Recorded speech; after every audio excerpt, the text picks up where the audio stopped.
Hello students, welcome to my channel Vidya Temple. बच्चों, आप सभी का मेरे चैनल में बहुत बहुत स्वागत है। इस चैनल में हम आपको इंग्लिश की तैयारी करवाएंगे, वो भी सभी कॉम्पिटिटिव एग्जाम्स के लिए, बैंकिंग, एसएससी एंड कैट। इस वीडियो में मैं आपको इंग्लिश की तैयारी करा रही हूँ एसएससी सीजीएल 2020 के लिए। और आज का हमारा टॉपिक है वन वर्ड सब्स्टिट्यूशन पार्ट 3।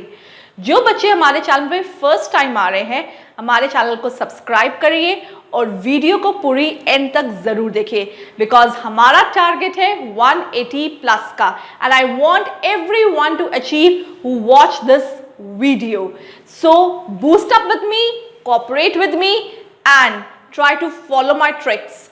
जो बच्चे हमारी प्रीवियस क्लासेस को नहीं अटेंड कर पाए हैं, so no need to worry, just go on the description box, वहां पर आपको लिंक मिलेगा, उस लिंक पे आप क्लिक करिए और आपके लिए प्रीवियस वीडियोस अवेलेबल रहेंगी वन वर्ड सब्स्टिट्यूशन की।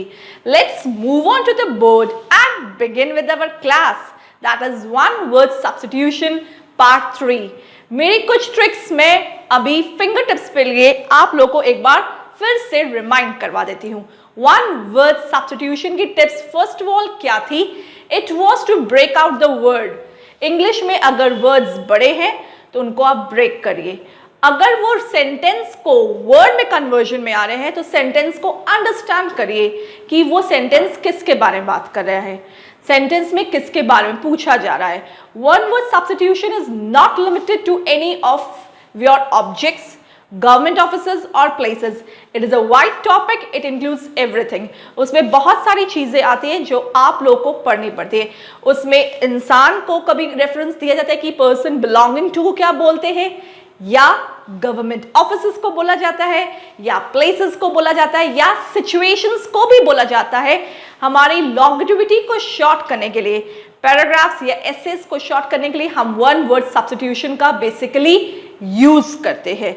ये आपको कॉम्प्रिहेंशंस जो आपको मिलेंगे अपने एसएससी सीजीएल एग्जाम्स में, उसमें बहुत हेल्पफुल रहेंगे, because vocabulary can be in any form. You have a wide course of vocabulary in your SSC exams. It can be in the form of idioms, it can be in the form of the one word substitution, it can be in the form of antonyms, synonyms, and above all that is that you have to understand it. जब तक आप उसको समझेंगे नहीं, learn नहीं करेंगे, you will never get it how to solve your English problems. तो understanding के लिए आप हमारे चैनल पर आए हैं and we will prove you 100% कि अंडरस्टैंडिंग लेवल को कैसे बढ़ाना है। So let's move on to the board. One word substitution many of the books में शॉर्ट फॉर्म में लिखा जाता है, that is OWS, substitution.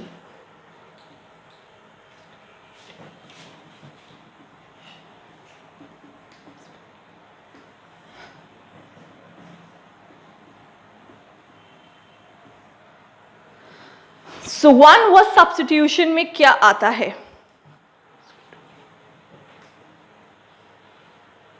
Sentence के फॉर्म में दिया होगा, it's given in the long form and you have to make it a short, you have to name it as a short form, you have to refer as a short form.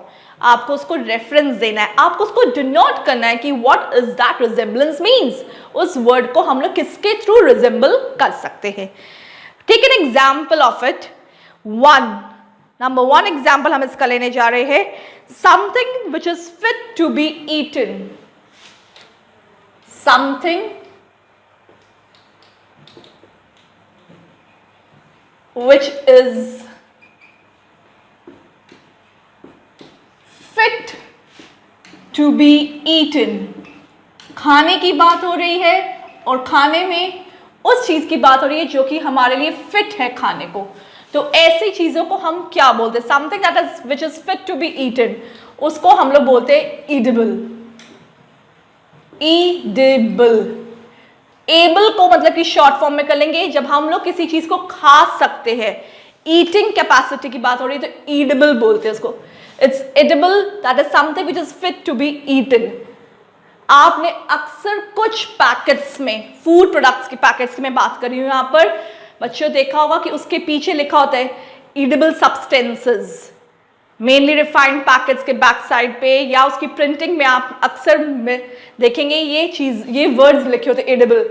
Whenever अब आप इस word के awareness में आए या you come to it, आपके आसपास इसको दिखे आपको, या you get it to read to it in any form, so just get it, आपको तुरंत क्रैक ऑन होना चाहिए कि व्हाट दैट वर्ड मीन्स। उस वर्ड का मीनिंग होता है something which is fit to be eaten is known as edible.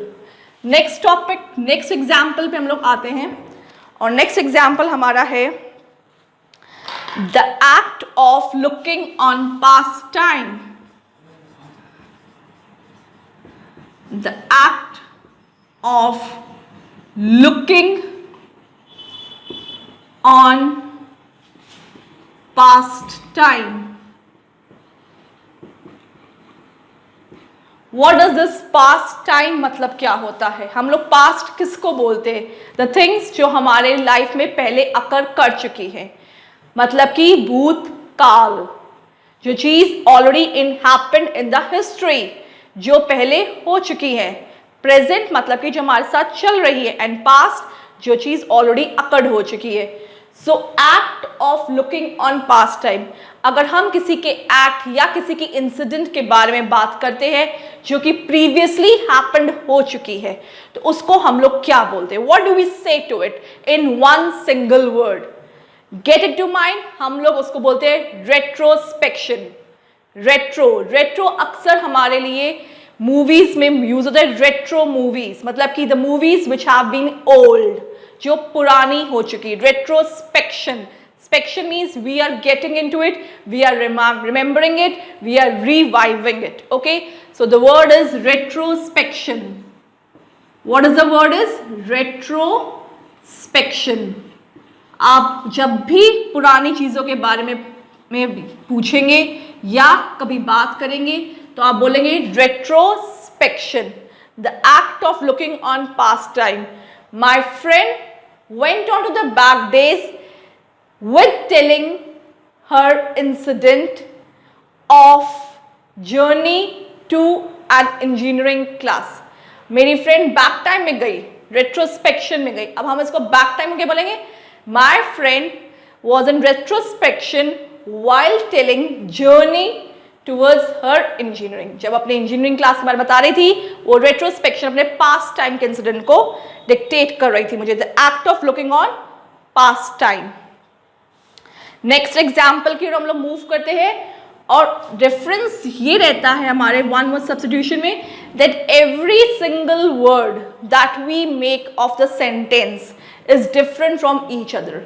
Edible retrospection से बहुत अलग है, एंड एवरी वर्ड का यूसेज भी आपकी लाइफ में अलग रहता है।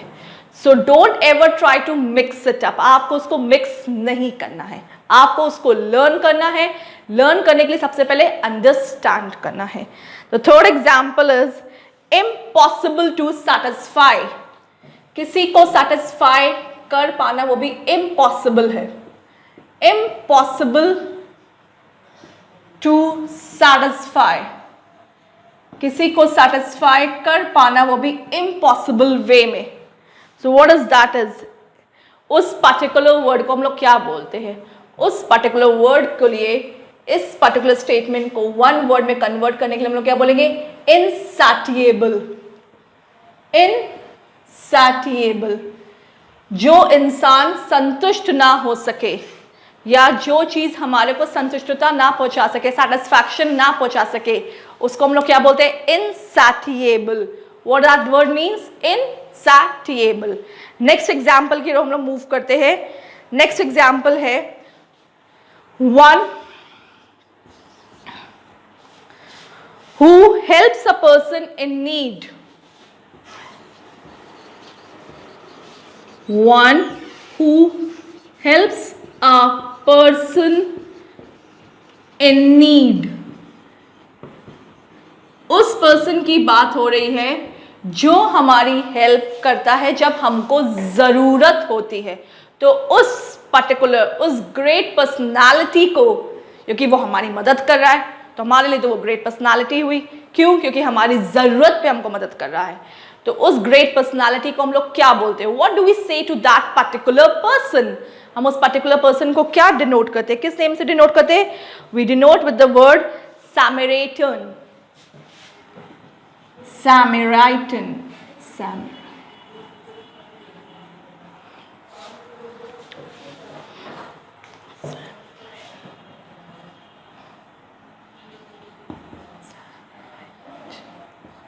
Samaritan. What does mean? हम उस वर्ड को क्या बोलते हैं? Samaritan.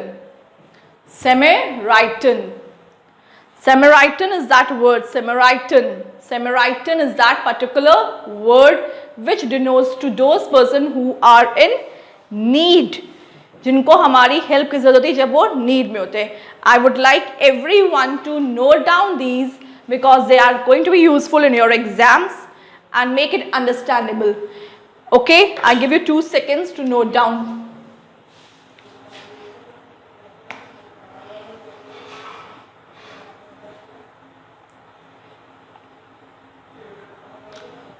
Let's move on to the new example. चलिए आगे बढ़ते हैं और new words, one word substitution से अपने आप को introduce करवाते हैं and learn out करते हैं because it's a big vocabulary concept. So next example is 5th example. Liable to break easily. जो चीजें इजिली टूट जाती हैं उनको हम लोग क्या बोलते हैं? What do that particular word means? Liable to break easily. जो चीज इजिली टूट जाती है उनको हम लोग क्या बोलते हैं? Liable to break easily का मतलब क्या होता है? Liable to break easily. Break हो रही है, टूट जाती है, जैसे कांच की चीजें होती है या कोई एक्सपेंसिव हमारी कुकिंग यूटेंसिल्स होती है या कुकवेयर्स होती है जिनको हम लोग कहते हैं इट्स वेरी डेलिकेट. बोरोसिल की हो गई या पोर्सिलेन की हो गई, we say that it should not be use, misuse it. हमको उसको केयरफुली यूज करना चाहिए. Why? Because they can break up easily.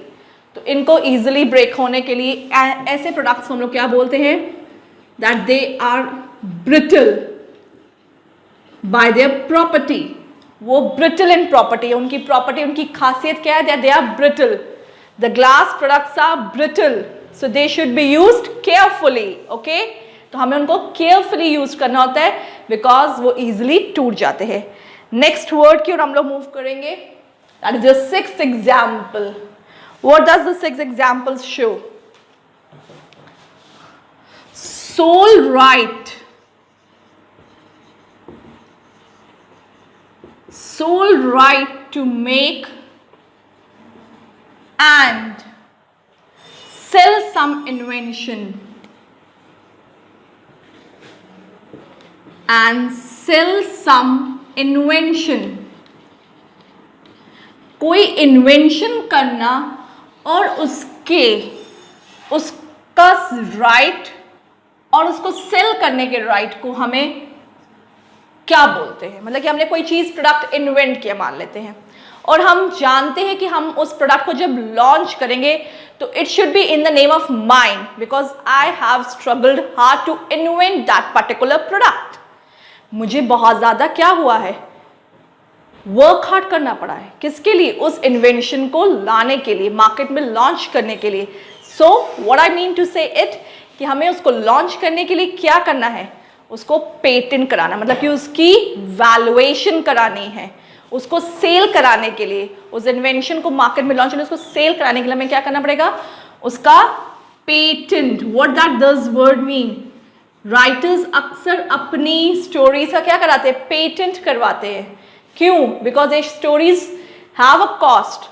अगर वो फिल्म्स बनाते हैं प्रोड्यूसर्स उनकी, तो उनको पेटेंट का कॉस्ट देना पड़ता है बिकॉज इमेजिनरी लेवल किसकी थी? राइटर्स की थी. So who is the initial introductory part किसने? द क्रिएटर कौन हुआ? द राइटर हुआ. उसको खरीदा किसने? प्रोड्यूसर्स ने. तो इंट्रोडक्शन जिसने हमारा क्रिएटर था उसको कुछ कॉस्ट मिलेगी कि नहीं मिलेगी? और यू कैन स्टील इट. आप चोरी थोड़ा कर सकते हो उसकी. You are not suppose to do it. So you are suppose to pay that particular person. उसको हम लोग क्या बोलते हैं? Patent. What that means word is patent करना, अपनी चीज का, अपनी राइट का, जो आपने न्यू इन्वेंट करी है। If you have a creative mind, अगर आपका क्रिएटिव माइंड, आपने कोई चीज न्यू इन्वेंट करी है and you want it to be useful for the society, आप सोसाइटी के लिए यूज करना चाहते हैं, तो आप उसको पहले पेटेंट करवाओगे, because you want a charge for your hard work. जरूरी नहीं हर चीज प्रोडक्ट के फॉर्म में ही चार्जेबल हो, आपकी क्रिएटिविटी, आपकी स्किल्स भी चार्जेबल होती है and they are chargeable as in the form of the patent, उसको पेटेंट बोलते हैं। Okay, is that clear to everyone? Let's move on to the new example, that is your 7th example of one word substitution. देखिए जितने भी मैंने examples आप लोगों को करवाए बच्चों, वो हर एक एग्जांपल डिफरेंट है। Start from the beginning to the 7th, 6th one, you will get it to know each and every one is different and each and every one is having different meaning, but they get it to be learned जब आप उसको revise करेंगे।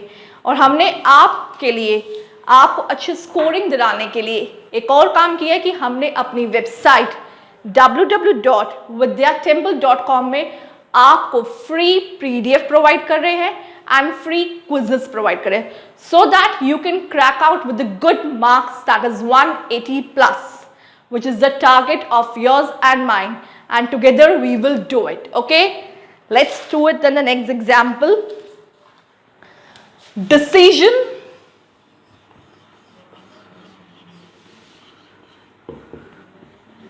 that is made by public voting.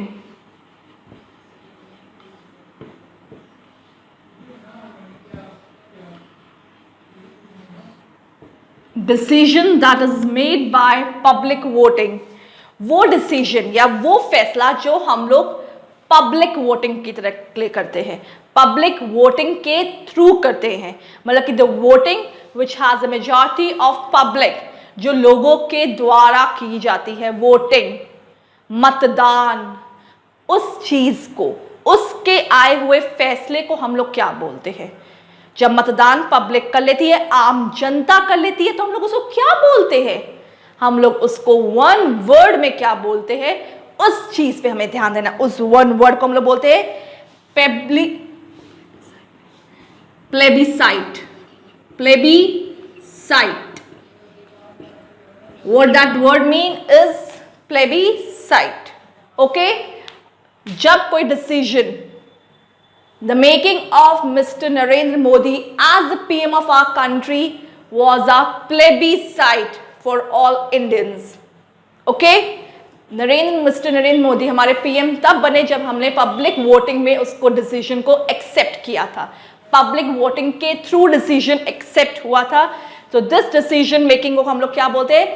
Plebiscite. What do we say to them? Plebiscite. Okay, is that clear? Next example की ओर हम लोग move करते हैं and the example is 8th one. Next example है हमारा रेगालिया। अब रेगालिया का मीनिंग क्या होता है हमारा? The dress that is worn with medals. Listen it very carefully. The dress that is worn with medals, ribbons at official ceremonies. ये उन ड्रेसेस की बात कर रहे हैं। Regalia is referring to those dresses which are worn by higher authorities, जिनकी dresses पे medals होते हैं, रिबन्स होते हैं, and particularly they wore all those medals and ribbons to glorify their work in the official ceremonies. वो बच्चे, वो official authorities पहनते हैं ये सब रिबन्स एंड मेडल्स जब उनको कोई ऑफिशियल सेरेमनीज में, जैसे कि हमारी ऑफिशियल सेरेमनीज होगी कब? 26th of January, that is republic day, जब हमारे officers, army officers are called upon to the stage to receive their Paramvir Chakra, Ashok Chakra, means that they are being dignified, they are being saluted with their hard work, with their sacrifice, with their unbelievable, जिनको हम लोग कहते हैं वो बलिदान जिन्होंने दिया है हमारे देश के लिए, उनको हम लोग ग्रैटिट्यूड पे करने के लिए, थैंक यू मोटिवेट करने के लिए हम लोग उनको स्टेज पे बुलाते हैं। तो वो जो ड्रेस वो पहनते हैं, जिस ड्रेस में बहुत सारे मेडल्स लगे होते हैं, उनकी विनिंग मेडल्स होते हैं, जो उनकी ग्लोरीफाई करते हैं, जो उनको एप्रिसिएशन देते हैं, जो हमको एप्रिसिएशन देते हैं, we are part of this country, कि हमको उनके साथ उनको वॉश आउट करने का एक मौका मिला। तो उनकी उस ड्रेस को हम लोग क्या बोलते हैं? Regalia. What is this word means? Regalia. A dress wore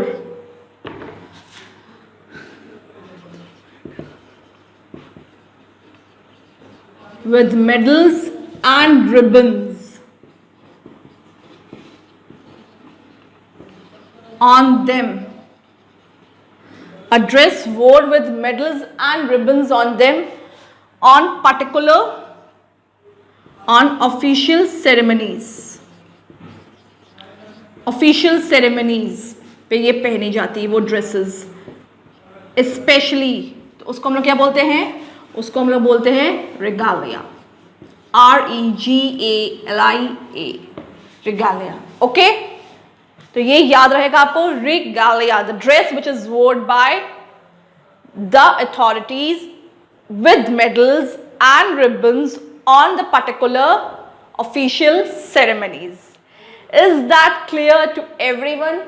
Let you all note down these 4 of the examples and please keep it safely. इनको संभालिए, संभाल के रखिए और रोज सुबह इनका यूज करिए अपने सेंटेंसेस में और इनको लर्न करिए. Okay, I give you 2 seconds to note down and keep it safely with you.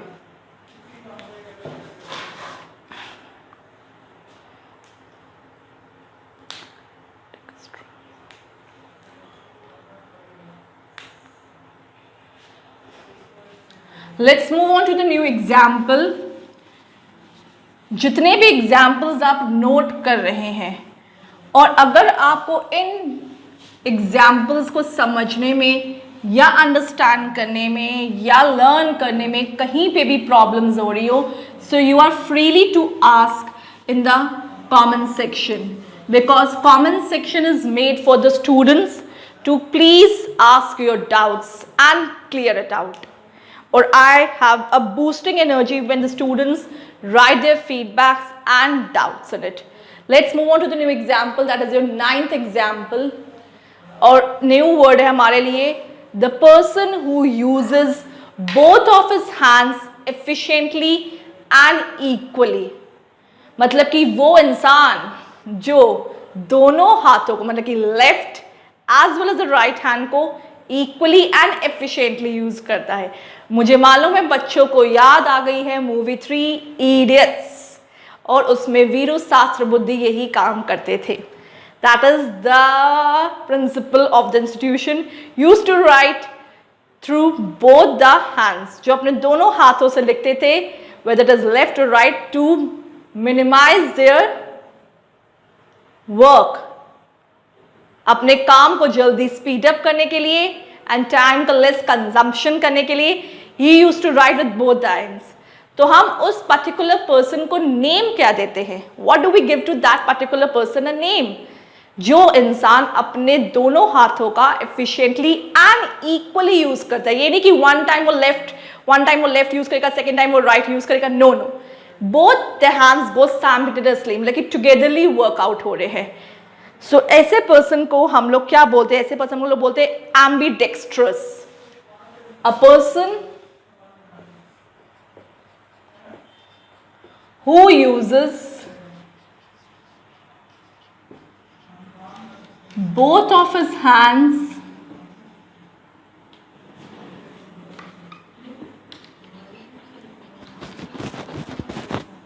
equally and efficiently.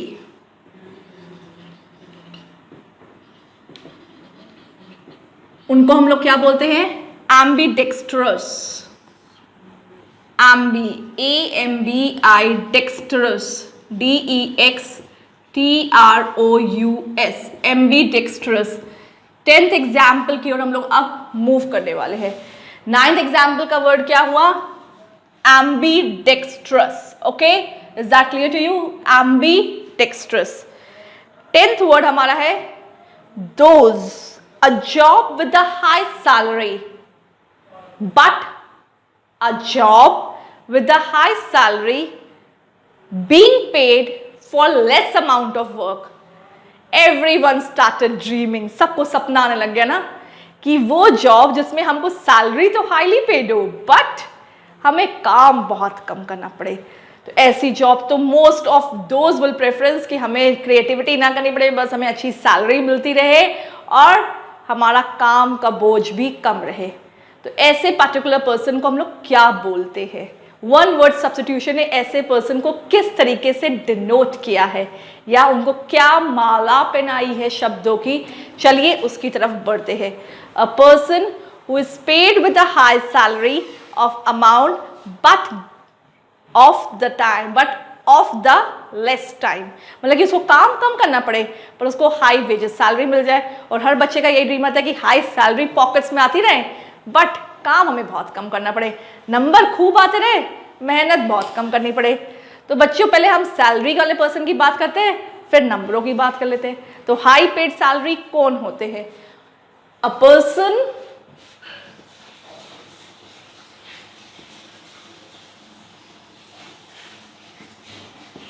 who is paid with high salary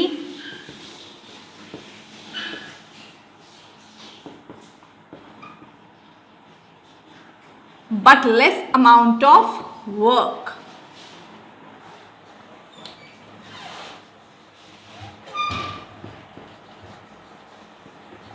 उनको हम लोग बोलते हैं sinecure. What do we say to them? Sinecure. Sinecure is the word denoted to those particular person who want high salary but for less amount of work, मतलब कि उनको hard work कम करना पड़े और sinecure उन particular persons को बोला जाता है। So don't be a sinecure, be a hard work person. Before I end my video, I would like you to subscribe to my channel and note down these two examples which are left out for you and watch करिए हमारी video पूरी। Notification bell को दबाना बिल्कुल ना भूलिए क्योंकि आपको अपने टारगेट्स को दिमाग में रखना है। नोटिफिकेशन बेल को फिंगर टिप्स पे रखना है, प्रेस करना है और रेगुलरली हमारी वीडियोस को वॉच करना है। So thank you for the class and be regular with my classes.